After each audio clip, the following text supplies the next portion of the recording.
Hi friends, Ayyanar துணை சீரியலில் இன்றைக்கி மண்டேக்கான எபிசோடு பார்க்கலாம். வாங்க வீடியோக்குள்ளே போகலாம். புதுசாக பார்க்குறவங்களா இருந்தால் ப்ளீஸ் லைக் பண்ணுங்கள், ஷேர் பண்ணுங்கள், சப்ஸ்கிரைப் பண்ணுங்கள். நேற்றுக்கு எபிசோடு எதில் முடிச்சிருப்பாங்கன்றது பார்த்தீங்கன்னா, எல்லாருமே வந்து கிளம்பி போயிட்டு ஹோட்டலில் தங்குற மாதிரி தான் வந்து எபிசோடை முடிச்சிருப்பாங்க. இன்றைக்கி வந்து பார்த்திங்கன்னா கா நைட்டு வந்து இவருங்க நிலா தான் வந்து பேசுகிறாங்க சேரன்கிட்ட.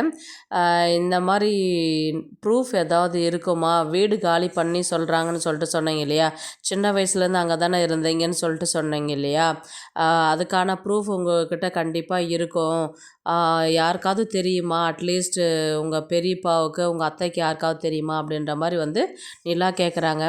இல்லைப்பா, நாங்கள் மட்டும் இல்லை, எங்கள் அப்பாவுக்கு தாத்தா பாட்டி இருக்கிறாங்க, அவங்களும் இங்கே தான் வளர்ந்தாங்க, எங்கள் பெரியப்பா இங்கே தான் வளர்ந்தாங்க, எல்லாருமே இங்கே தான், நாங்கள் சின்ன பிள்ளைங்கலேருந்து இப்போ வரலையுமே அந்த வீட்டில் தான் வளர்ந்துருக்குறோம்.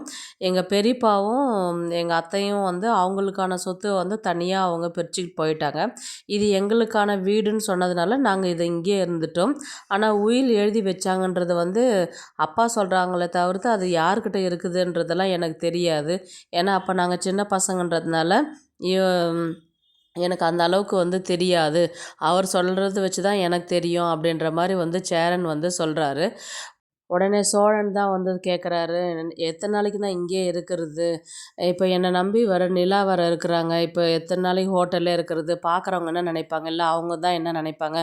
முதல்ல நம்ம ஒன்று வேறு வீடு பார்த்துன்னு போனோம் அப்படின்ற மாதிரி சொன்னதுக்கு, புரியுதுடா சோழா எனக்கு, இப்போ என்ன பண்ணுறது, நாளைக்கு பொழுது விடியட்டும் பார்க்கலாம் அப்படின்ற மாதிரி வந்து சேரன் வந்து சொல்கிறாரு. அடுத்தது பார்த்திங்கன்னா, பாண்டியனுக்கு வந்து வானதி தான் கால் பண்ணுறாங்க. என்ன பண்ணுற பாண்டி அப்படின்னு சொல்லிட்டு கேட்டதுக்கு சோழன் வந்து, ஏண்டா இருக்கிற பிரச்சனையில் உங்களுக்கு ரொமான்ஸ் கேட்குதாடா அப்படின்ற மாதிரி வந்து சோழன் சொல்கிறாரு. அதுக்கு பாண்டியன் சொல்கிறாரு, நான் வெளியில் போய் ஃபோன் பேசிட்டு வந்துடுறேன், நீங்கள்லாம் பேச வேண்டாம், நீங்கள் இங்கேயே பேச, நாங்கள் அமைதியாக படுத்துட்டுருக்குறோம் அப்படின்ற மாதிரி வந்து சோழன் சொல்கிறாரு. அப்புறம் வானதி தான் கால் பண்ணுறாங்க. என்னாச்சு, என்ன பண்ணிட்டு இருக்கிறீங்க அப்படின்ற மாதிரி சொன்னதுக்கு, இந்த மாதிரி பார்த்துட்டுருக்குறோம், வீடு தான் ஒன்றும் செட் ஆகலை, இருக்கிற பிரச்சனையில் நீ வேறு ஏன் கால் பண்ணிட்டுருக்குற, சாப்பிட்டுட்டு படுக்க வேண்டியது தானே அப்படின்ற மாதிரி வந்து பாண்டியன் கேட்டதுக்கு, நீங்கள் கஷ்டப்படும் போது என்னால் எப்படி நிம்மதியாக சந்தோஷமாக இருக்க முடியும் அப்படின்ற மாதிரி வந்து வானதி சொல்கிறாங்க. அதுக்கு உடனே சோழனுக்கு கோவப்பட்டு கத்துறாரு, இவளுக்கு வேலை வட்டியே கிடையாது, ஏய் நாங்களாம் தூங்குறதில்ல, சும்மா சும்மா ஃபோன் பேசிக்கிட்டே உக்காண்டுக்கிறேன்னு சொல்லிட்டு பாண்டியன் ஃபோனை வாங்கி பிடுங்கி இவர் ஆஃப் பண்ணிவிட்டு வச்சுட்டு படுத்துறாரு. அடுத்த நாள் காலையில் தான் காமிக்கிறாங்க, இவங்க நிலா தான் வந்து நடேசன் கிட்ட வந்து பேச வராங்க.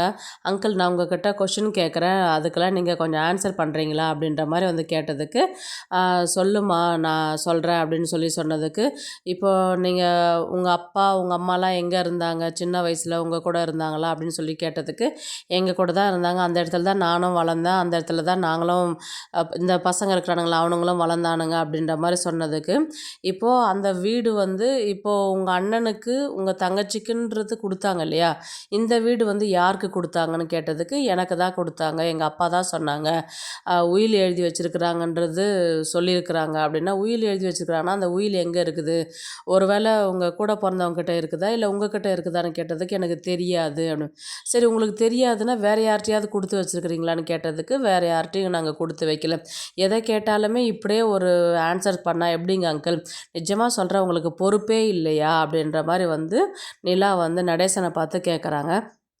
என்னம்மா பொறுப்பு இல்லைன்ற, இப்போ போய் பாரு, அவனுங்கள ஒரு உலுக்கிட்டு அந்த போட்டு சீலை எடுத்துகிட்டு நம்ம வீட்டில் தங்குறனா இல்லையான்னு பாரு அப்படின்ற மாதிரி சொன்னதுக்கு, நீங்கள் அங்கே போய் தங்க மாட்டீங்க, ஜெயிலில் தான் போய் தங்குவீங்க, அதனால் தேவையில்லாத வேலை செய்யாதீங்க, முதல்ல நான் கேட்குற கேள்விக்கு மட்டும் நீங்கள் பதில் சொல்லுங்கள் அப்படின்ற மாதிரி நிலா வந்து சொல்கிறாங்க. அதுக்கப்புறம் இப்போது உங்கள் சொந்தக்கார் யாருன்னா இருக்கிறாங்களா உங்களுக்கு அப்படின்ற மாதிரி வந்து கேட்டதுக்கு, எனக்கு சொந்தக்காரெலாம் யாரும் கிடையாது. அப்போ ப்ரூஃப் எங்கே இருக்குது, வீட்டில் இருக்குதான்னு கேட்டதை, வீட்டிலலாம் இருக்குதான்றது எனக்கு தெரியாது, நான் தேடி பார்த்தது கிடையாது அப்படின்ற மாதிரி வந்து நடேசன் வந்து சொல்கிறாரு. அங்கிள், இந்த மாதிரி பதில் சொன்னால் எப்படி தான் நம்ம அந்த வீடு நம்மளதுன்னு ஆக்கிக்க முடியும், எத்தனை நாளைக்கு ஹோட்டல்லே தங்குறது அப்படின்ற மாதிரி வந்து நிலா வந்து நடேசனை பார்த்து கேட்குறாங்க. நடேசனை வந்து, சரி நான் யோசித்து சொல்கிறேம்மா அப்படின்னு, நீ சொல்கிறதும் சரியாக தான் இருக்குது, சரி நான் யோசிக்கிறேன் அப்படின்ற மாதிரி வந்து இவர் உட்காராரு. அடுத்த செகண்ட் பார்த்தீங்கன்னா வானதி தான் சர்ப்ரைஸுன்னு சொல்லிட்டு ஹோட்டலுக்கு வராங்க. எல்லாருமே ஷாக் ஆகுறாங்க. உன்னை யார் இங்கே வர சொன்னா அப்படின்ற மாதிரி வந்து சோழன் வந்து கேட்குறாரு. இவங்களுக்கு ரொமான்ஸ் எந்த நேரத்தில் என்ன செய்யணுன்றதே தெரியாதா அப்படின்ற மாதிரி வந்து சோழன் வந்து சொல்கிறாரு. அதுக்கப்புறம் பாண்டியன் தான், "உன்னை யார் இங்கே வர சொல்லி சொன்னா?" அப்படின்ற மாதிரி சொன்னதுக்கு, இவர் "வா வெளியில் போகலாம் வா" அப்படின்ற மாதிரி ரூம்லேருந்து வெளியில் கூட்டிகிட்டு போயிட்டு நிலாக்கிட்ட வானதி கிட்ட பேசுகிறாங்க. வானதி வந்து, "என்னம்மா அவங்களுக்கு தனியாக ரூம் கொடுத்தீங்க, நீங்கள் 5 பேர் தனியாக தங்கின்னு இருக்கிறேன்னு சொன்னீங்க, இப்போ பார்த்தா உங்கள் ரூமில் இருக்கிறாங்க அவங்க" அப்படின்ற மாதிரி கேட்டதுக்கு, "24 மணி நேரம் அவங்க ரூம்லேவா இருப்பாங்க, ஏன் எங்ககிட்ட எல்லாம் வரமாட்டாங்க, பேச மாட்டாங்களா?"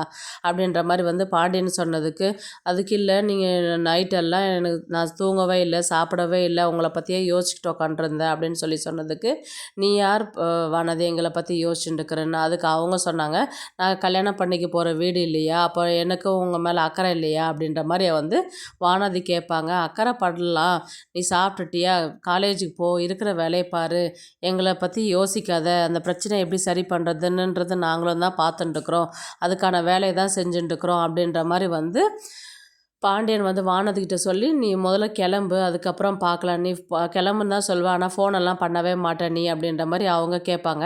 "சரி நான் ஃபோன் பண்ணுறேன், நீ போ" அப்படின்னு சொல்லிவிட்டு அவங்க ஹக் பண்ணிவிட்டு அங்கேருந்து கிளம்புவாங்க. நிலா வந்து என்ன சொல்லுவாங்கன்னா, இப்போ நம்ம வாடகை வீடு பார்த்துன்னு போயிட்டாக்கா, நம்மளுக்கு நம்ம சொந்த வீட்டுக்கு போகிற ஒரு இன்ட்ரெஸ்ட் வந்து குறைஞ்சி போயிடும். நம்ம ஹோட்டல்லே இருக்கிறது வந்து பார்த்திங்கன்னா, நம்ம வீட்டுக்கு போகிற ப்ரூஃப் வந்து கண்டிப்பாக யார்கிட்டையாவது இருக்கும். நல்லா யோசிச்சு பாருங்கள், ஏதாவது ஒரு லீடு இல்லாத இருக்காது. கண்டிப்பா ஏதாவது ஒரு வகையில யார் மூலியமாவது அதுக்கான விஷயம் தெரிஞ்சிருக்கும். நம்ப வேற வீட்டுக்குன்னு போயிட்டாக்கா, இது சரிப்பட்டு வராது. அப்புறம் அந்த ஒரு இன்ட்ரெஸ்ட் வராத போயிடும் அப்படின்னு சொன்னதுக்கு, "நீ சொல்கிறதும் சரிதான்ப்பா, நான் பார்க்குறேன்" அப்படின்னாரு. அப்புறம் உடனே சேரன் என்ன சொன்னான்னா, வாடகைக்கு எதனா வீடு இருக்குதான்றது, கம்மி ரெண்ட்டுக்கு எதனா இருக்குதான்றது நான் பார்க்குறேன் நானு. நீங்களும் யாருக்குனா தெரிஞ்சா பாருங்க அப்படின்ற மாதிரி வந்து பாண்டியன்கிட்டயும் பல்லவன், சோழன்கிட்டலாம் சொல்கிறாரு அவரு. "சரி நான் பார்க்குறேன்" அப்படின்னு மட்டும் சொன்னாங்க. அப்புறம் நிலா என்ன சொல்கிறாங்கன்னா, "நானும் சோழனும் கொஞ்சம் வெளியில் போகிற வேலை இருக்குது, நாங்கள் அங்கே போய் பார்த்துட்டு வரோம்" அப்படின்னு சொன்னதுக்கு, "சரி" அப்படின்னு சொல்லிட்டு சொன்னார் சேரன். நிலா வந்து சோழனை பார்த்து கேட்டாங்க, "போகலாமா வெளியில்?" அப்படின்றதுக்கு, "எப்போ கூப்பிட்டாலும் நான் ரெடியாக தாங்க இருக்கேன், சும்மா தாங்க இருக்கிறேன், வாங்க போகலாம்" அப்படின்னு இவங்க 2 பேரும் கிளம்பி போவாங்க. அப்படியே இன்றைக்கான எபிசோடு வந்து முடிப்பாங்க. நாளைக்கு வந்து பார்த்திங்கன்னா, நடேசன் வந்து யோசித்து அவங்க ஏதாவது ஒரு லீடு கொடுப்பாரு, அது மூலயமா இவங்க அந்த வீட்டுக்கு போகிற மாதிரி தான் காமிப்பாங்க. இல்லை அந்த வீட்டுக்கு போகிற மாதிரி காமிப்பாங்களா, இல்லை அந்த வீடு அவங்கள விட்டு போயிடுமான்றது தான் இப்போது அந்த வகையில் கதையை வந்து நகர்த்திக்கிட்டு போவாங்க. இப்போதைக்கு வீடு வாடகைக்கு போகிற மாதிரி ஐடியா இல்லை.